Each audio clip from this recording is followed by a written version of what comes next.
Well, we're moving on in the Dragon series, and it's time for the Metallic Dragons. Let's kick it off with the comedian, the chatter, the chatty Cathy, if you will. It's time to take a look at the Brass Dragon.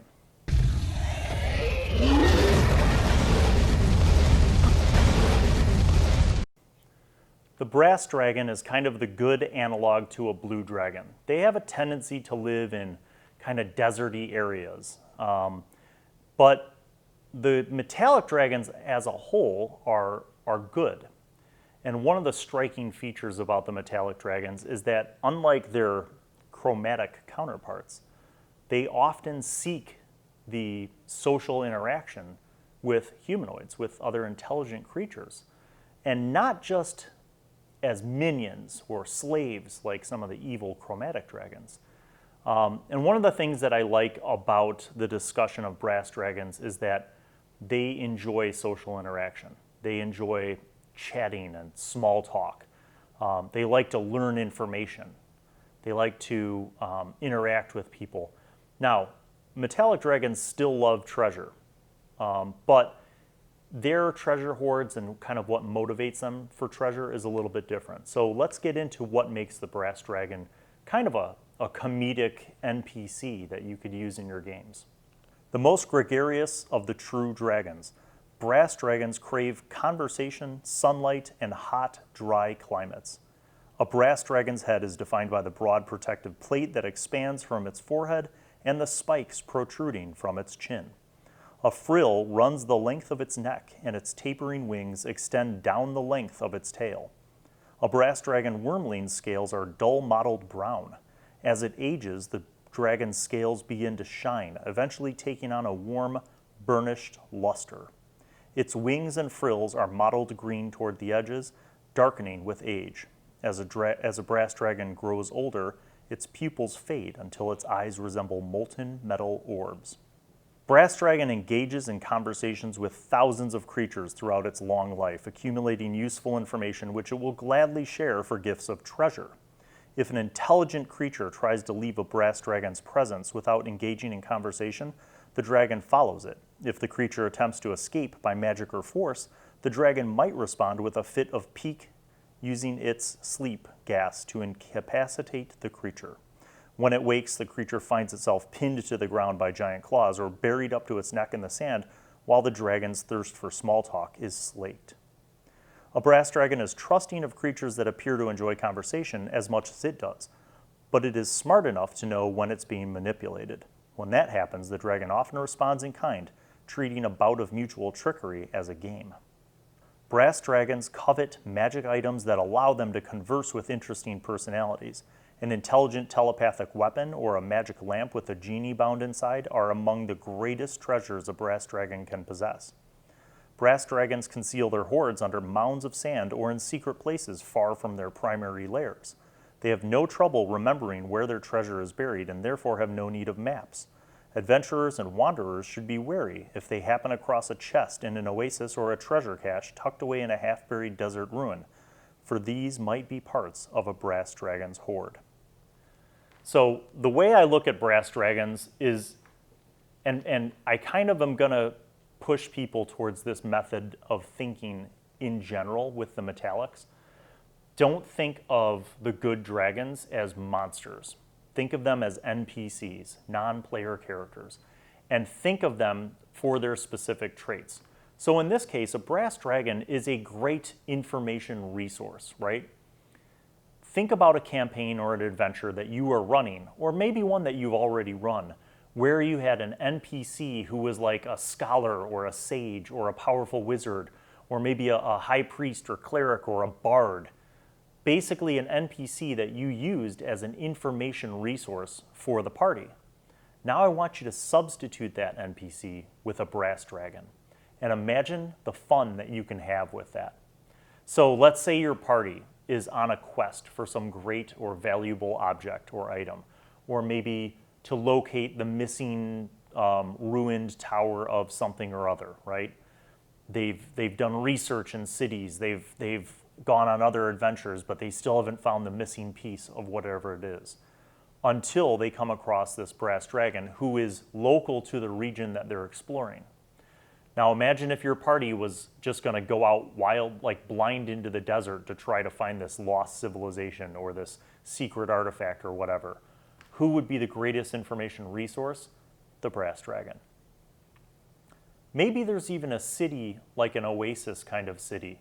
And if you watched my episode on the blue dragons, I can make references to this, but essentially imagine if there's kind of a city or an oasis where civilized people gather in this vast tract of desert.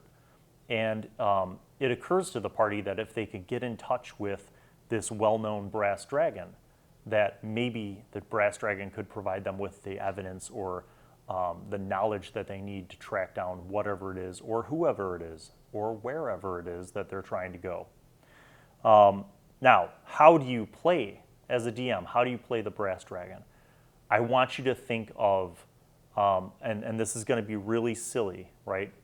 But think of like a needy person who like wants to engage the party in conversation, and the party they don't necessarily want to hang out with this really needy, socially awkward person, but they have to. As a DM, this is a golden opportunity for you to flex your role-playing skills by playing this brass dragon as that kind of NPC who's really chatty, who like wants to be part of the group, right? Like think of all the superhero tropes where, you know, the sidekick really wants to be part of the group, or some kid who's like, I want to be part of the X-Men, and you know the X-Men are like, oh, whatever, kid, this is too much for you. Like think of that, and I think if you played that kind of characterization, you know, of that, just that awkward social person who wants to be part of the group desperately, you know, and seeks that social attention and that interaction and that conversation. It could be a great way for you to integrate this brass dragon. Now, as always with Monster Monday, and specifically the Dragon series as well, I like to provide you with my ideas for how you can use these creatures in encounters, adventures, or whole campaigns. So, like with all the dragons, you have the 4 age categories. And I think the Brass Dragon Wormling, just to start off with, is a great way to demonstrate the differences between the metallics and the chromatics. So the metallic dragons, in general, have some abilities that the chromatics do not. And part of this links back to the fact that they're good, and another part links back to the fact that they enjoy social interaction with humanoids. So to begin with, let's talk about the good. The brass dragon has 2 breath weapons. Okay, it has its force of destruction, right? It's got its fire breath, which is just, you know, flaming napalm death. But it also has sleep breath. So why is it that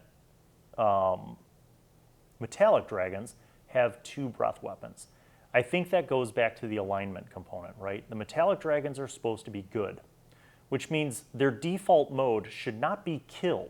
Kill should be only for those deserving to be killed or as an extreme defense. And they have other defenses as well. But I think that the metallic dragons have the 2 breath weapons because one of those is definitely offensive damage inducing. In this case, for the brass, it's the fire breath. But they also have sleep breath. So the brass dragon doesn't have to kill opponents to subdue them or to defend itself. It can use its sleep breath weapon against opponents to, you know, avoid having to just destructively murder. This is a very different mode of thinking from how most people assume dragons operate. But in addition, you know, they have some basic bite attacks. Even as a wormling, you know, they're pretty, I guess, average intelligence, charisma. The brass dragons tend to have a little bit of a higher charisma. Then you move to the young brass dragon. Their fire breath goes from 20 to 40. It does more damage. Their sleep breath, the DC to save on the sleep breath for a wormling is DC 11, and it's a 15-foot cone. For the young brass dragon, it becomes a DC 14 and a 30-foot cone. So just like all the other dragons, their breath weapon, their powers scale as they age. The adult brass dragon is just awesome. They kick into that legendary resistance. They have multi-attack with bite, claw, and tail. They have the frightful presence that befits that age category of dragons.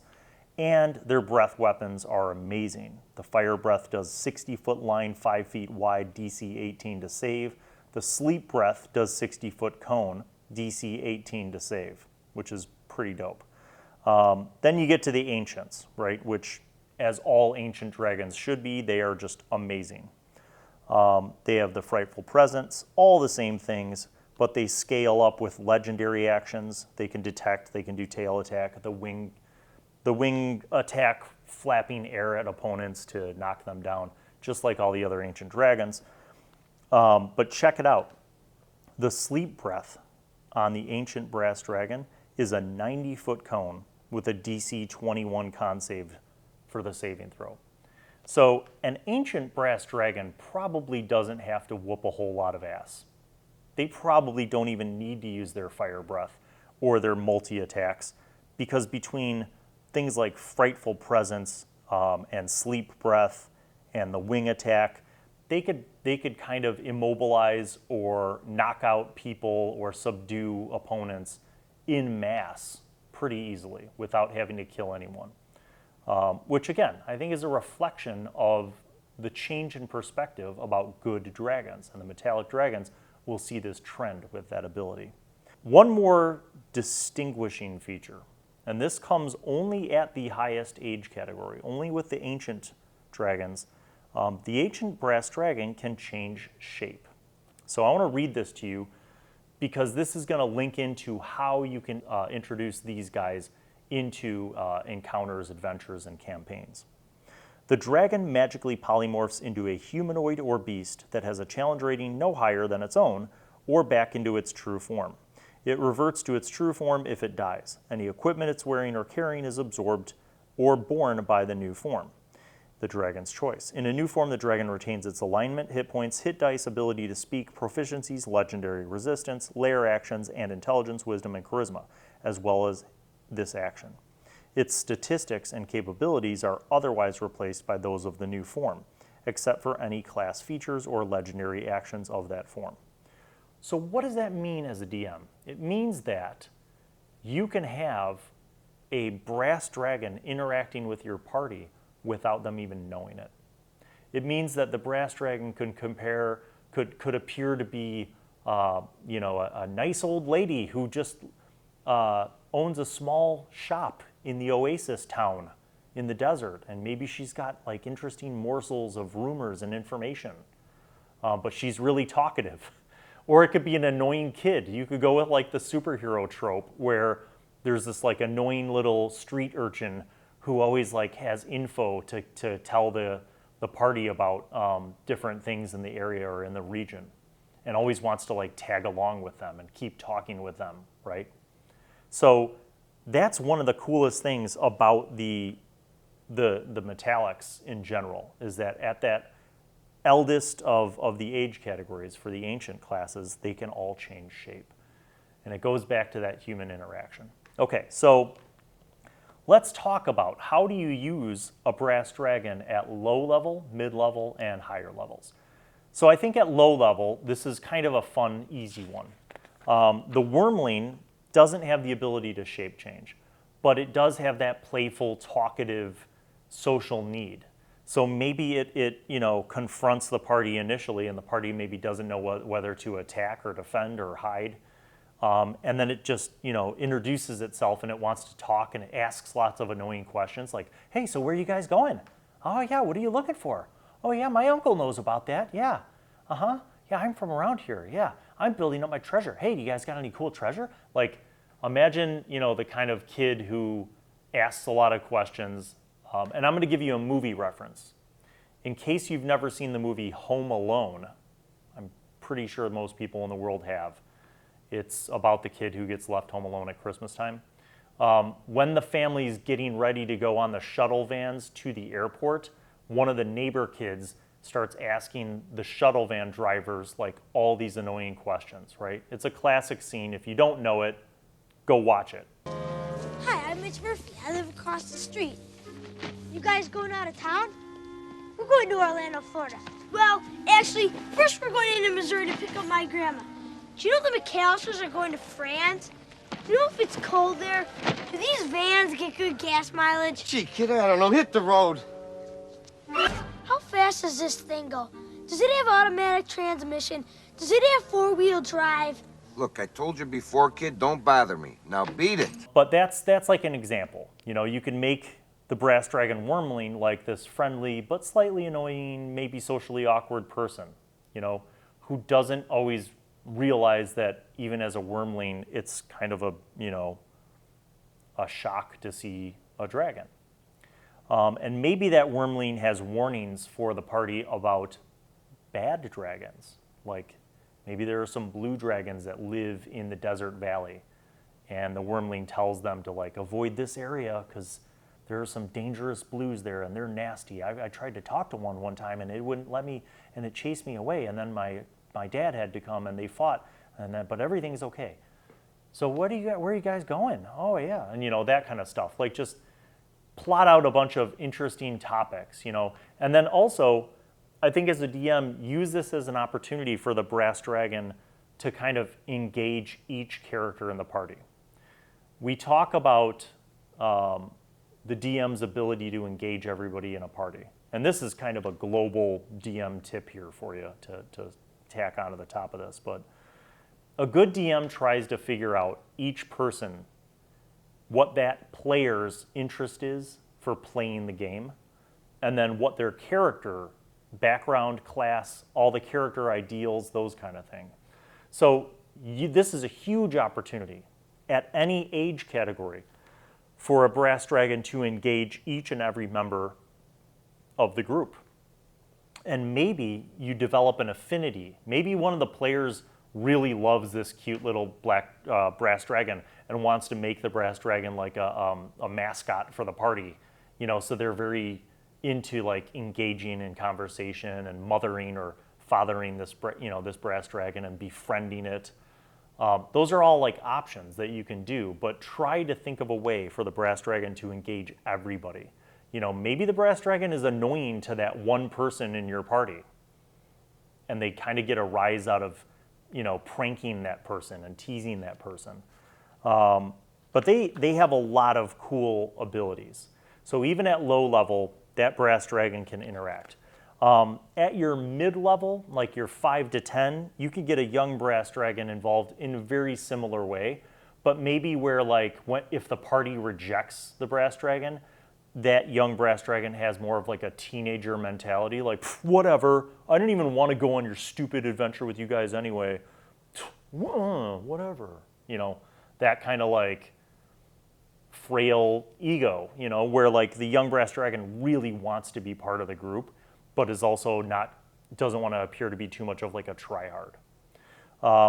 Then you get into your adults and your ancients. I would say that that's all for like level 10 and higher. I think you could use an adult Brass Dragon at any level because it's not intrinsically out to kill the party, but I think its ability to engage the party might be better at higher level. And as for the ancient, I mean, you could have that across the board. Like I said, that ancient Brass Dragon could first meet the party at much lower level. Maybe after they met the Wormling, that ancient Brass Dragon's like, I'm going to check these people out. And then, you know, assumes a humanoid form, interacts with them, feeds them a little bit of info, but then, you know, kind of scopes them out. And as they run through the campaign or different adventures, maybe this ancient Brass Dragon kind of keeps tabs on them. Because remember, they like to collect information as well. And maybe this ancient Brass Dragon decides down the line after a few adventures to reveal its true nature and reveal some greater cause that's going on. Maybe the ancient Brass Dragon needs the help of the party to stop this swarm of blue dragons that have recently been very active and very hostile in the desert valley. So a lot of different ways to kind of integrate these guys into your campaigns. I want to close by going over their lair actions because I think lair actions are a really cool way to integrate the environment and setting of your game with these guys. So number one, a strong wind blows around the dragon. Each creature within 60 feet of the dragon must succeed on a DC 15 strength save or be pushed. A cloud of sand swirls about in a 20-foot radius sphere centered on a point the dragon can see. So it's kind of like controlling those desert winds. And they also give you, the Monster Manual gives you some ideas about settings as well. So it doesn't necessarily have to be a desert, right? A brass dragon's desert lair is typically a ruin or a canyon or a cave network with ceiling holes to allow for sunlight. So all of those are really cool. And when I think of those things, I think of like the Southwest of America, like imagine like the Grand Canyon or, New Mexico or Nevada or Southern Utah, and those kind of orangey red vistas of rock and, everything from tan to brown in between, that colorful kind of landscape. But your setting can work with your world, or if you're playing in an existing setting like the Forgotten Realms or Greyhawk or whatever. Regional effects, this is really cool. And I could see this working into an adventure. You could literally work each one of these regional effects into an adventure where the party finally encounters the adult or the ancient brass dragon. Tracks appear in the sand within 6 miles of the dragon's lair. The tracks lead to safe shelters and hidden water sources, while also leading away from areas that the dragon prefers to remain undisturbed. So you could have no contact with any dragons, but have your higher level party traveling through the desert. They get lost, and now they're like screwed, right? And they haven't found an oasis. They're running out of water. You're talking about resource conservation, and then they find tracks. You have the person in the party with the best survival skill make a roll, or you make a roll for them, however you roll. And then they find these tracks, and then they follow the tracks, and it leads to this like oasis, and they're like, yay, survival, right? Little do they know that this is all part of this brass dragon's kind of perimeter defense network. Images of large or smaller monsters haunt the desert sands within 1 mile of the dragon's lair. These illusions move and appear real, although they can do no harm. A creature that examines an image from a distance can tell it's an illusion with a successful DC 20 intelligence investigation check. Any physical interaction will reveal it to be an illusion. So imagine how much fun you can have messing with people's heads when you're in a desert, and what do people have when they're in a desert? Mirages. You see things that aren't really there on the horizon. You see water on the horizon. You see a moving figure on the horizon, a person on horseback. And those are all encapsulated with this illusionary terrain kind of vibe that are going on with the regional effects.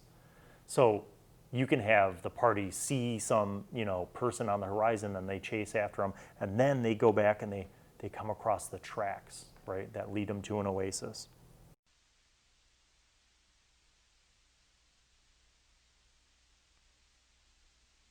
I can't hear. No, I'm deaf. Come back! I'm going. Oh.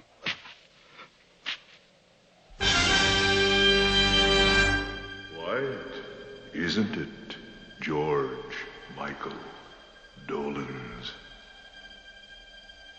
I said, quiet, isn't it, George Michael Dolans?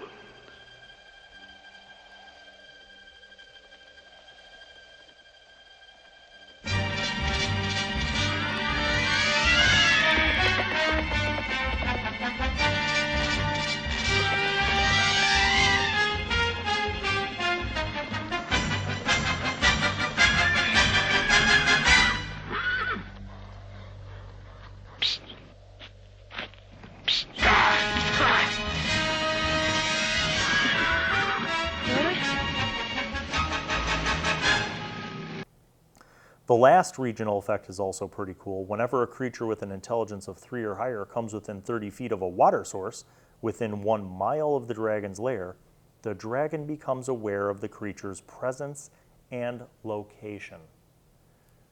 It's like super scrying. Imagine that. Like the dragon is, chilling, hanging out at home, and it's got like a network of security cameras, except instead of cameras, it's water. So any little oasis, pond or well or whatever that's out in their area, in their turf, they automatically get like, you know, an alert from this magical security system about who's there, where they are, how many people are there, all that stuff. So the dragon can be kind of watching all this play out. And again, not in a evil and malicious way, but in a curiosity way. And that's how I like to think about these good dragons. I like to think of them as, you know, they're curious. They are a very different species from the humanoids with whom they enjoy interacting, but they're curious and they like to maybe even be playful, like these brass dragons kind of have like a little bit of a funny, you know, comedic sidekick kind of vibe. So I think at any level, brass dragons can be an amazing addition to your game.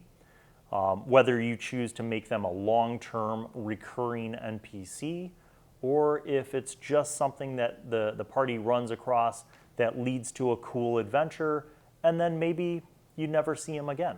Who knows? That's up to you, but there are a lot of really cool and interesting ways to use brass dragons. And above all, with all these metallic dragons, we're going to be looking at them through the lens of them being more of a NPC and less of just a monster to throw at your party. So get those creative juices going. And if you're watching this and you are a DM who has used the brass dragons successfully, or a player who's encountered them, share your little stories in the comments below so that we can all, as a community, kind of learn from each other and share those great ideas. Until next time, we'll see you, and happy adventuring.